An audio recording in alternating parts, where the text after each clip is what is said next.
नमस्कार दोस्तों, राधे राधे, हरे कृष्णा। कैसे हैं आप सब लोग? जय माता दी। माता रानी की बहुत ही सरल तरीके से लास्ट दिन हम कैसे पूजा करेंगे, चलिए देख लेते हैं।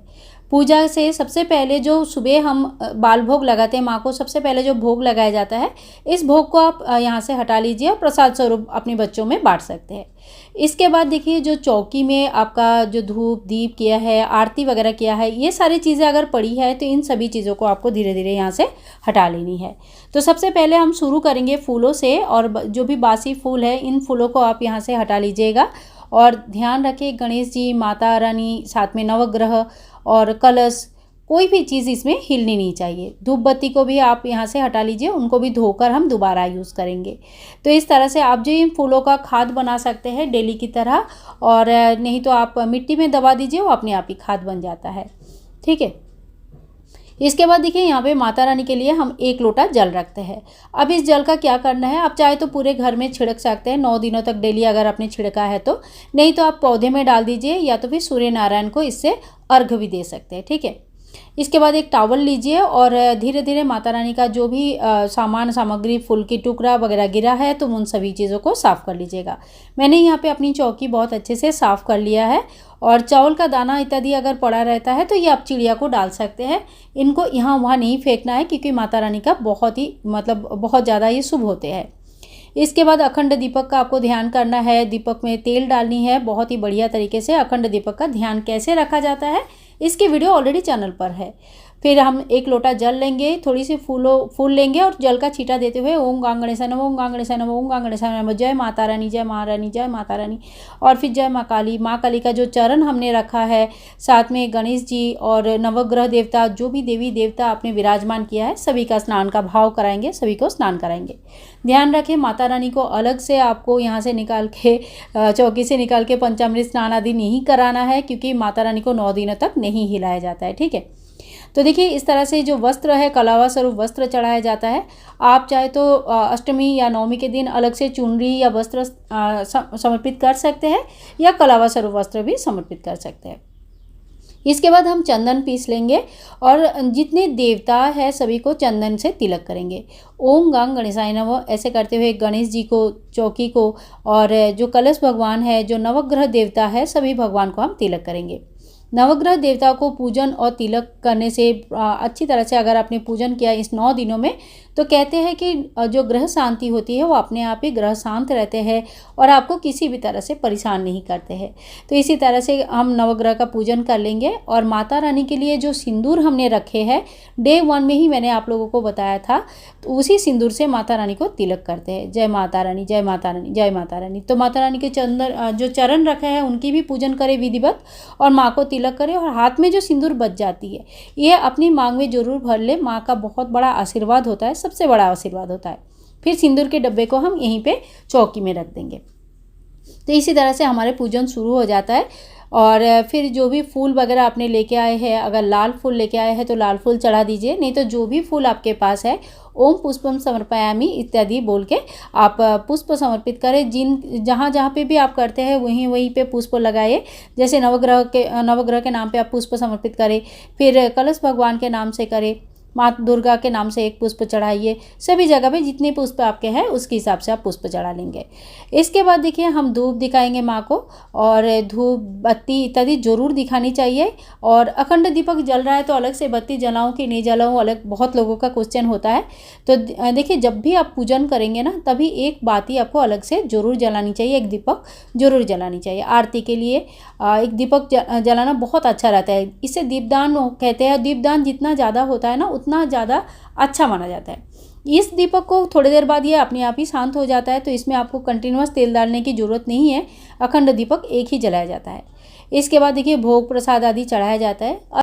अष्टमी और नवमी के दिन अगर पूजन करते हैं तो काले चने की भोग चढ़ाया जाता है। साथ में हलवा और पूरी बनाया जाता है। तो आज अष्टमी नवमी नहीं है, इसीलिए मैंने फल और मिठाई की भोग लगाया है, लेकिन अष्टमी नवमी में यही तीनों भोग चढ़ता है मेनली। इसके अलावा आप कुछ भी भोग चढ़ा सकते हैं, ठीक है। माता रानी को भोग चढ़ा दीजिए। भोग चढ़ाने के बाद हाथ में एक फूल लेके जो भी पाठ आप करते हैं, सप्तशती पाठ करते हैं या चालीसा पढ़ते हैं या माता रानी की व्रत कथा पढ़ते हैं या कोई भी मंत्र का जप करते हैं, तो वो पाठ आप जरूर कर लीजिएगा। इसके बाद देखिए फूल को हम वहीं पे छोड़ देंगे, बुक को प्रणाम कर लेंगे, क्योंकि जो पाठ का भी पूजन कर लेंगे, टीका कर देंगे, और इसी तरह से बहुत ही सरल विधि से हमारा पूजन कंप्लीट हो जाता है।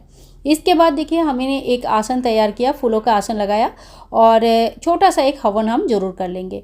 ये वही दिया है जिसमें हम रोज़ हवन करते हैं, तो थोड़ा काला भी पड़ जाएगा तो कोई दिक्कत नहीं है। घर का बना हुआ उपला मैं यूज़ कर रही हूँ, तो इसको अलग से मैंने सुलगाया नहीं है गैस पर। अगर आप खरीदा हुआ उपला यूज़ कर रहे हैं तो आप गैस पे उसको जला लीजिए पहले, और उसके बाद जो है ना हवन कुंड में रखिए। थोड़ी सी मैं घी लगा लूँगी। इसको आहुति देना नहीं कहते हैं, बस घी से भिगो रही हूँ ताकि बहुत अच्छी तरह से ये प्रज्वलित रहे, हवन हमारा बिल्कुल निर्विघ्न तरीके से संपूर्ण हो पाए। अच्छा, आप लोग पूछ रहे थे ये क्या क्या है, तो देखिए हवन सामग्री है, एक में गुगुल है और एक में जो है ना धुना है, ठीक है, एक में धुना है।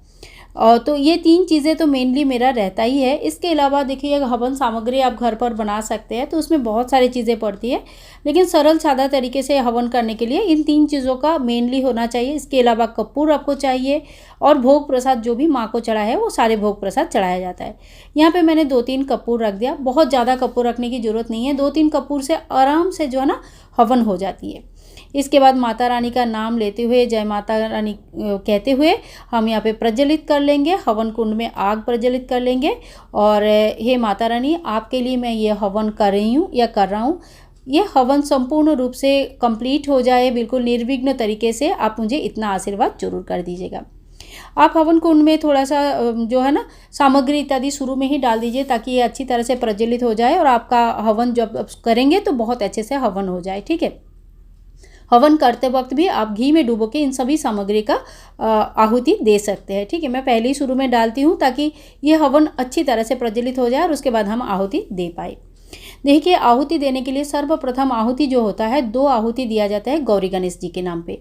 तो 2 आहुति आप गौरी गणेश जी के नाम पे दीजिए। अपने कुलदेवी के नाम पे एक आहुति दीजिए। स्थानीय देवी देवता जो भी आपके अगर मान्य कोई है उनके नाम पे आहुति दीजिएगा, और अपने गुरुदेव के नाम पे आहुति दीजिए, अपने इष्ट देव के नाम पे आहुति दीजिएगा। इन सब आहुतियों के बाद नवग्रह के नाम पे 9 आहुति दिया जाता है। शुरू होता है सूर्य भगवान से, और इसके बाद अगर नवग्रह का मंत्र आता है तो बहुत अच्छा है, नहीं आता है तो फिर आप ओम नवग्रह नमः इस मंत्र के जप करते हुए, नवग्रह को स्मरण करते हुए आहुति दे सकते हैं। जैसे गणेश जी के आहुति के समय ओम गांग गणेशाय नमः बोल दिए, तो इसी तरह से जो जिनके नाम पे भी आप आहुति देंगे उनके नाम बताते हुए आपको आहुति देना है। आप अपने पितरों के नाम पे भी आहुति दे सकते हैं। ओम पितृ देवताय नमो नमः करके आप पितरों के नाम से भी आहुति दे सकते हैं, ठीक है। ये संपूर्ण आपकी चॉइस है। और जिनके लिए आप हवन कर रहे हैं, जैसे हम माता रानी के लिए हवन कर रहे हैं, तो सबसे लास्ट में माता रानी के आहुति दिया जाता है। तो कम से कम माता रानी के 9 स्वरूप के लिए 9 आहुतियाँ आपको जरूर देनी चाहिए। इसके अलावा आप देखिए 21 आहुतियाँ दे सकते हैं, 108 आहुतियाँ दे सकते हैं। माता रानी का कोई भी मंत्र का जप करते हुए आप जो है ना आहुति माँ का नाम का दे सकते हैं। इस तरह से आहुति होने के बाद माता रानी को हम भोग चढ़ाएंगे, और कहते हैं कि भोग जो है ना डायरेक्ट माता तक पहुंचती है। तो यहाँ पे मैंने 2 लौंग ले लिया, 1 इलायची ले लिया है, और फूल वाली लौंग होना चाहिए। घी में डुबो के हमें इस आहुति को देना होता है। हे माँ, आपके लिए मैं भोग समर्पित कर रही हूँ, इसी आहुति दे रही हूँ इसी हवन कुंड में, कृपया आप भोग ग्रहण करके हमें आशीर्वाद करें। तो देखिए मंत्र आना तो बहुत अच्छी बात है, लेकिन मंत्र नहीं भी आता है तो कोई बात नहीं, बस मन ही मन माँ के स्मरण करते हुए अगर आपने पूजन करते हैं ना, तो माँ उस पूजा को जरूर स्वीकार करते हैं। इसके बाद देखिए हम बतासा का भोग लगाएंगे।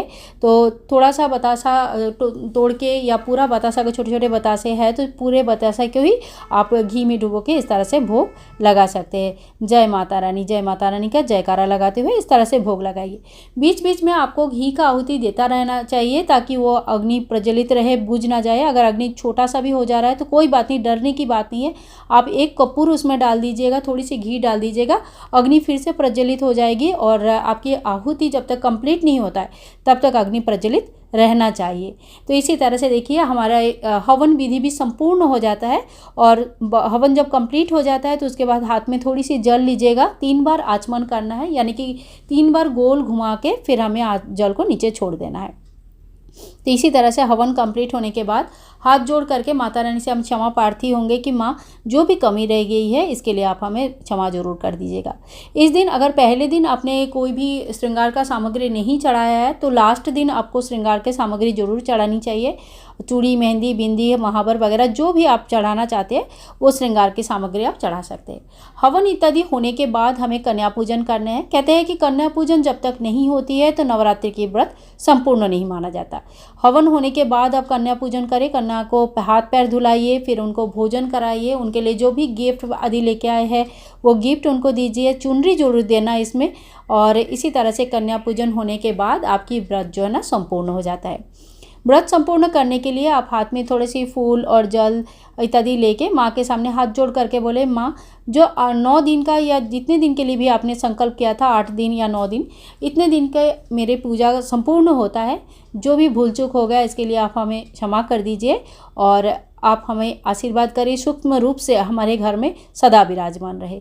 इसी तरह से आप जो है ना अष्टमी और नवमी की पूजन कर सकते हैं। कन्या पूजन के लिए अगर कन्या नहीं मिल पाती है तो आप जो है ना किसी मंदिर में 9 कन्या के नाम पे दान कर सकते हैं। तो इसी तरह से देखो सब जगह नहीं मिलती है। और ये जो धुआं है लास्ट में जब हवन कंप्लीट हो जाता है ये पूरे घर में घुमाइए, बहुत ही पॉजिटिव एनर्जी देती है, बहुत अच्छा रहता है। वीडियो अच्छी लगी तो प्लीज़ लाइक शेयर। आज की वीडियो यहीं पे एंड करती हूँ। पसंद आया तो प्लीज़ लाइक कीजिएगा और ज़्यादा से ज़्यादा शेयर कीजिएगा। बहुत ही इंपॉर्टेंट वीडियो है। माता रानी की चौकी विसर्जन के ऊपर भी वीडियो बहुत जल्दी अपलोड करूँगी, उस वीडियो को आप लोग ज़रूर देख लेना, बहुत इंपॉर्टेंट वीडियो है। आज के लिए इतना ही, मिलूंगी नेक्स्ट वीडियो में। तब तक के लिए राधे राधे, जय माता दी।